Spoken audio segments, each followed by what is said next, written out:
Guys, you guys all know you are tuned into AV.WATCHMEN vlogs, and this is going to be the story of Elena Chavez, part 2. For all of you guys who have been, keeping up with this story, her kids were taken from her on June 30th of 2020 by Dcfs, or what is it? No, I'm sorry, Dcfs.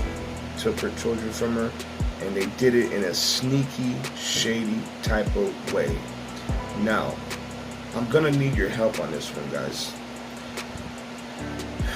You gotta have a lot of patience. And I know a lot of people might tell me, hey dude, just leave it alone, walk away from it, don't even deal with it, blah blah blah. But that's not me. I can't do that. When someone is crying out for help, I gotta do my part, and this is the only thing I know what to do, and that's try to put it out there, get it out there. Now, some things she says might have you busting up, and some things she says might just have you say, what the but I'm trying my best to weed out what is the truth and what could possibly maybe be a little over the top. I believe when she says, when you hear her say things like CIA, I believe that she's thinking that the sheriff's department and undercover vehicles are CIA. When you hear her say things like 5150 cops, that's the sheriff's department. You gotta understand, she's been through a lot, and you guys are gonna hear her story for yourself. This is only part 2. We got part 3, part 4, part 5. If you guys want to stick around, please feel free to do so. With that said, you guys let me know what you think in the comment section down below. Here we go. All right, everybody, this is Elena, and she wants to tell you guys her story. So I'm going to go ahead and back up a little bit and let her go ahead and do her thing. Hi, you guys. My name's Elena Chavez, ELENA CHAVEZ. I have quite a story. I was hit in the face in 2015, and it was at Walmart, 47th and S, store number 2950. What happened, it was October 10th of 2015, 9 o'clock a.m., beginning of my shift. I was on self-checkout. There was an elderly woman with me named Marlene, and what happened is this black guy and these 3 black guys. I was on self-checkout doing my job, just doing my job as the cashier, and one of the kids, the teenagers, he didn't bag the socks. So I went over there and I addressed it, and I told him, Mijo, you didn't pack the socks. And he goes, I was going to do it on the next order. I told him, okay, well, then it wouldn't be in a bag. And as tough as I am, I could not let something go. So what happened was I was standing like this. I was standing like this. I was looking at the screen, and I was taking the socks out.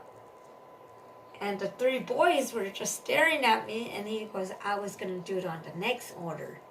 I go, well, then it wouldn't be in a bag.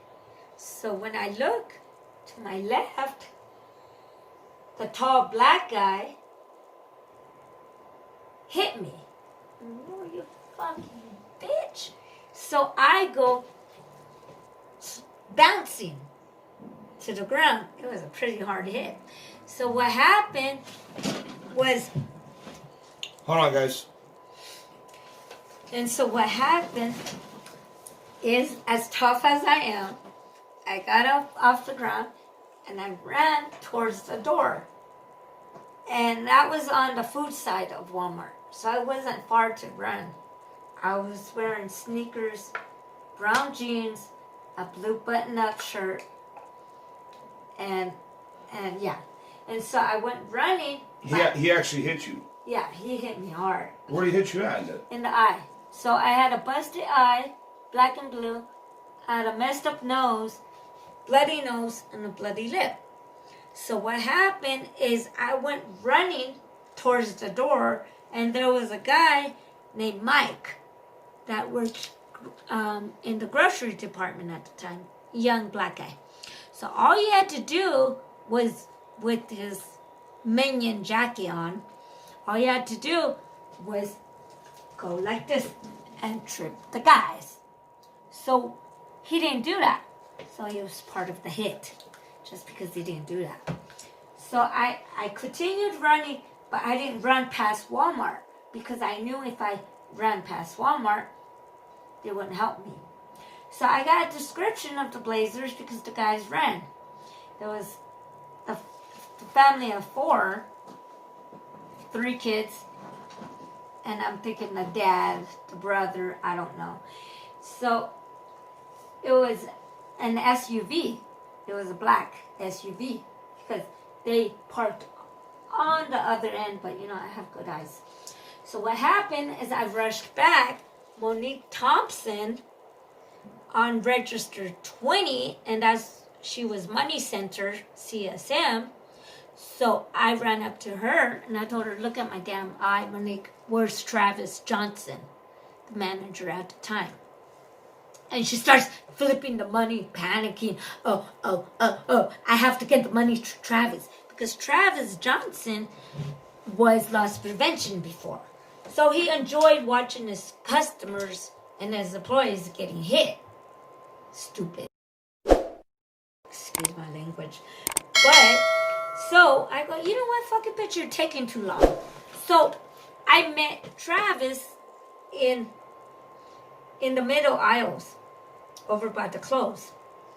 And he goes, Elena, what are you doing? I go, what are you doing? Look at my eye. He goes, yeah. I go, yeah, stupid. Look at my eye. He goes, so do you want to make police report? I'm like, duh. Right? So I walked to loss and prevention, and fucking Lindsay, fucking butch ass, and another little boy named, I forgot, black hair. I think his name was Josh. And another white guy named Edward. He was part of Walmart too, loss prevention. So I walk in the office and Lindsay sees my eye. Does Josh have tattoos? Yes. Anyways, I can't know who you're talking about. Anyways, so he's at the West Side Walmart now, I think still. So at the same time, I walk in and Lindsay tries, and I sat down and made a police report. And Lindsay tries to put ice on it. I looked at her and go, I don't need no damn ice. And she goes, why not? I go, because I want the cops to see what you guys set up. And she goes, huh? I go, shut up. I'm not stupid. So what happened was... Let me tell you guys. So this story is actually leading up to why her kids were taken, right? Yeah. So this is the reason why she's telling you guys all this. It all connects. It's just chapter after chapter. So what happened is, so as tough as I am, I finished my shift. And then Adette V, she works money center. She has long black hair. She walks like she has a stick up her fucking ass. It's because Laura Candinos, she had a husband for a cop. Not only a husband, but a private investigator husband. So she thought it was okay to fucking fuck all these cops, all these Walmart people, all these women, all these men. She's a fucking dyke. Dying of AIDS probably. I don't give a crap. So she thinks it's okay that Mr. Private Investigator is gonna fucking cover up for her fucking mistake. Because he's not home enough to meet her needs, so she starts fucking everybody. Anyways, so what happens is she was there that day, and so they took pictures. Even a paralegal out of the blue named Myra Estrada, she took a picture of me. All of a sudden, I'm walking down the aisles, and she comes out of soft lines, and she goes, look what happened to your eye. I'm like, yes. And she goes, I have to take a picture of it. Turns out, she's a crooked paralegal. Because her husband painted my house in Little Rock, and my dad got mad that he didn't picture the kitchen wrong, so she thought she would get even on me and take a picture and get me hit. So she's been investigated, and that's a paralegal. And her office. What does she do with the picture? I don't know. The cops probably have her by now because she's the one located over by Camacho's. Oh, okay. On Palmdale and 15th. So she takes a picture of me, and I think she got mad because her kids used to play with my kids, and one time her kid, she has a kid named Josh and Daniel, and they came over to my house one time to play with the kids, but they were like all innocent all the time, so I think she got mad because they couldn't go outside and play or something. I don't know, some stupid shit. So what happened, so that day, there was a lot of people that took my picture that day, but the only ones I could remember was Annette, Annette B, Myra Estrada. Annette B works customer service money center in Walmart. She has a stick up her ass. Arlie, Michelle, stick up their ass, money center, all part of it. Even Laura Cantinos she was stealing from the Brinks truck in Walmart because she was the manager. So she thought it was okay to dig in my 1920 Air Force days because she was Air Force before Walmart. So she thought it was okay to dig in that deep of my 1920 days of when my grandpa fought Dutch Harbor because she had a fucking mental mind of Air Force. So, and then have me hit because I'm a Chavez, Cinco Llaves of the cartel mafia clan family. So that's what they wanted, the Chavez name. So what happened, so they asked, do you want to get this? October 10th, 9 o'clock a.m., Mariano Sanchez, some guy I was hanging out with, he was an ex-cop. Nobody knew this but me because I was so skillful in my ways. Not even my own family. So I promoted myself to be undercover and just investigate all this.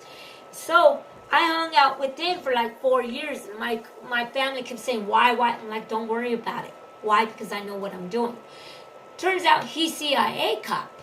He made a mad mistake by telling me that he had a family member from Africa. Most likely Border Patrol, right? So what happens is he was part of the hit, and I know he planned the hit because it was on his birthday. So the hit, you're talking about in my face. The guy punching you. No. That was Monique Thompson's brother. So what hit are we talking about now, though? I'm not talking about no hit now. I'm just talking about that one hit. Yeah. Oh, so okay, what happened was Mariano Sanchez, I kept hanging out with him. I know you people who shop at Walmart, I could describe him. He's a midget, black hair, fucking stupid, naive asshole. Anybody that knows him would know that he's a fucking narc. Anybody.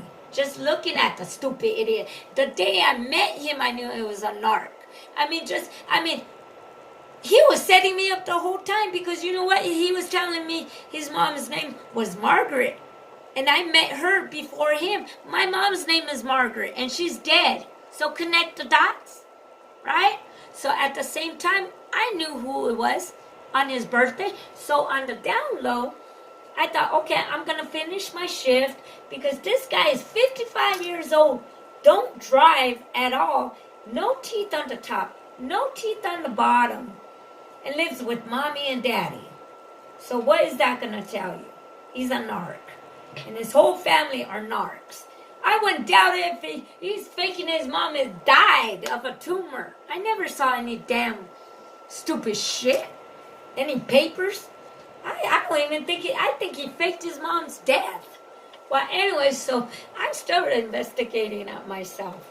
So what happened is that stupid Travis goes, do you want to finish your shift? I go, I've been through worse shit than this. Come on, you guys, I can finish my shift. I don't give a crap.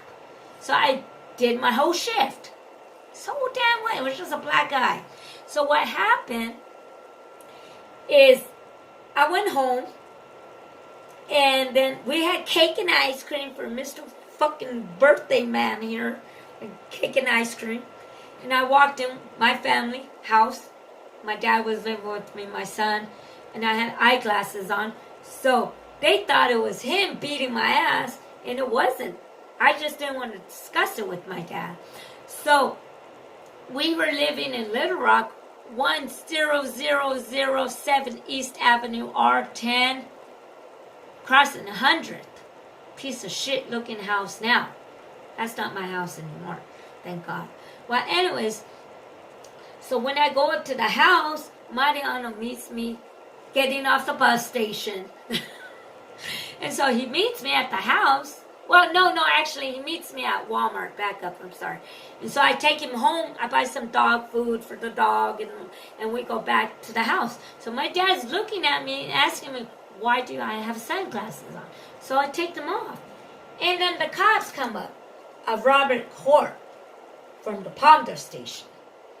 Either he's a sergeant, a sheriff, tall black guy, light skin, asshole looking, and a Sheila Monica Ortiz, deputy. Ponytail, tied back, blonde hair. Looks like a bitch. She is a bitch. Anyways. Can we pause it really quick? Yeah. Hey guys, we're going to take a quick bathroom break real fast. Be right back. Tacos too. Alright guys, we're back. So go ahead, you can pick up. Okay, it was a Robert Corp and the deputy Sheila Monica Ortiz who came to my house in Little Rock to question me about the eye. So at the same time, CIA ex-cop Mariana Sanchez was there. So I didn't notice until I got home and took my pants off that there was a big old, from falling on the ground, a big bruise, a red one. Anyway, so I felt so ashamed. I didn't want the cops to take a picture of me. So Mariano Sanchez took a picture of me.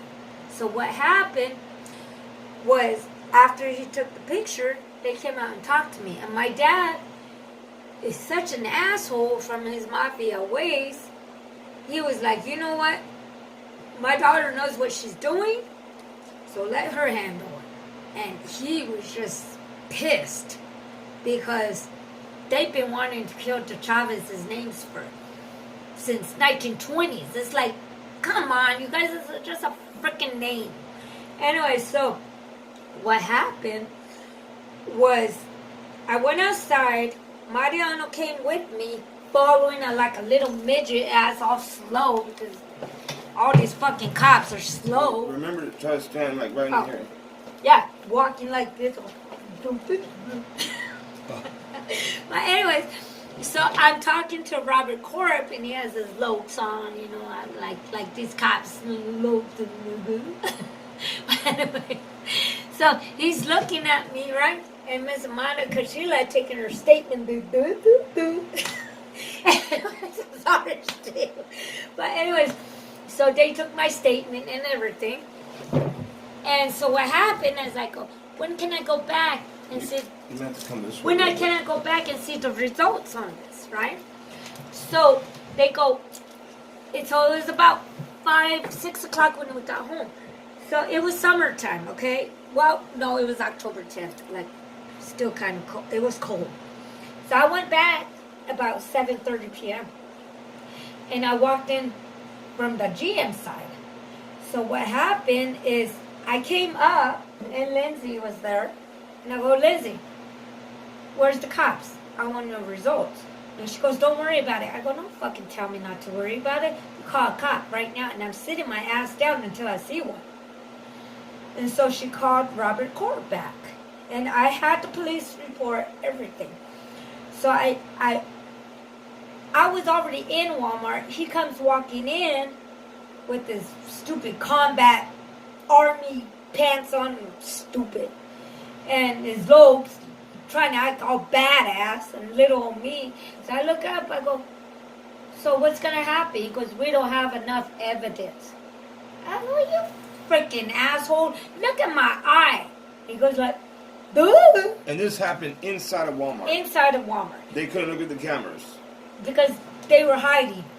So that's what Laura did. She gave her to her fucking cop friends that she was fucking.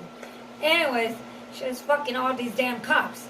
Anyways, so what happened is I walked out and I go, okay, you know what? I'm not done with you guys, and I remember your fucking face too. So the next day, and that's why my dad's being investigated, because he could have paid these people to hit me, and just to get even on the cops, because he knows I could handle stuff. And because when he had to look in his eyes on the couch, he was like, you're going to go against my daughter? She'll get you back somehow. By the way, my dad was an altar boy, so he has that God instinct in him. Just too bad he was out in the streets selling drugs for the mafia clan at 13, so then what? That's how he made his money. Anyway, so what happened is the next day, he took me out to Subway, and he told me, why are you gonna sue Walmart? Sue the guys who hit you. And I go, Dad, they ran. And that's what makes me think. But the guys that hit you, they were working at Walmart at the time. No, they weren't working at Walmart. They were Monique's. I thought they were working because you said something about the guy didn't bag something. No, they were customers. Oh. But see, at the time, that day, I didn't know they were. By now, I know it was her brother and her 3 kids, but they were bipolar at the time too. Oh, okay. So that next day, my dad took me out to Subway and told me what he told me. And I go, Dad, they ran. And so I don't know why, but I forgot about it. But I kept researching on it in my own way. So 2 years went by. 2017, I hit a depression of Mental Health America depression. So it would have been a 2 civil claim if Walmart helped me. But then it turned into a 4 civil claim through Mental Health America on 15th in Palmdale and insurance companies, because my mind was on Zoloft,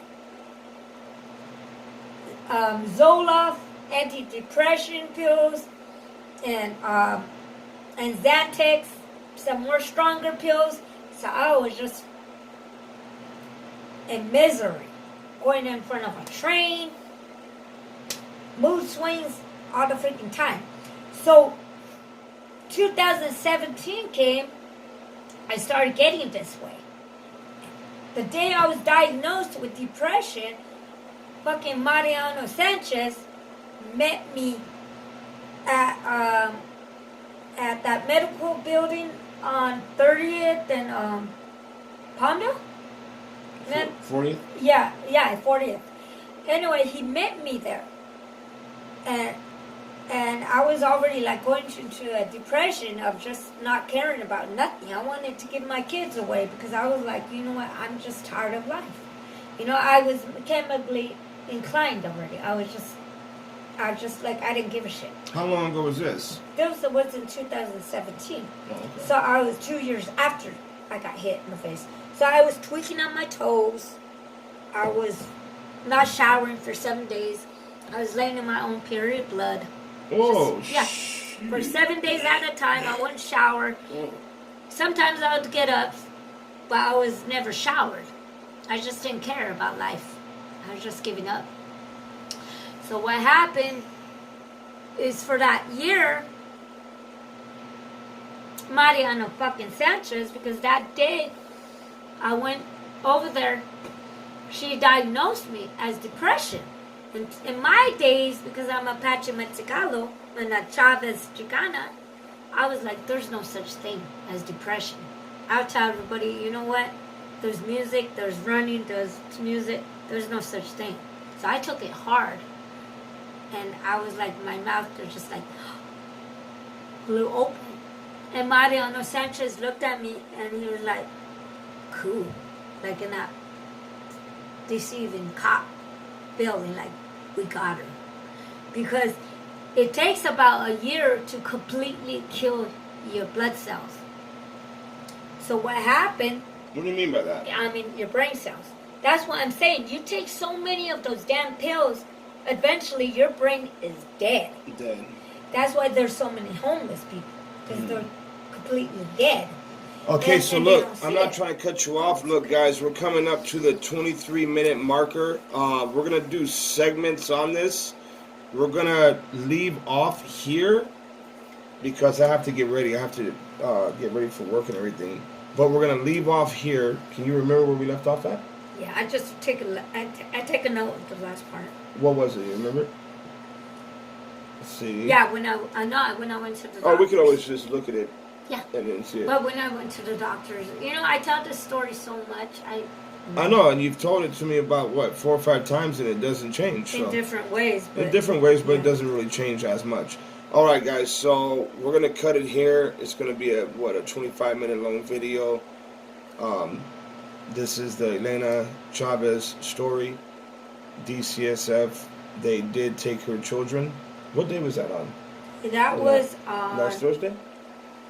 No, it was on a Tuesday we had court. The 29th. This Tuesday. The 30th. The 30th. It was the day after David's birthday. So it was the 30th of June of 2020. And if anyone's out there that wants to help out, have advice, anything, any way that you can help, it would be highly appreciated. But wait until we get my kids back to start picketing. Yeah, she wants to start picketing these locations. All right, guys. Thank you for watching.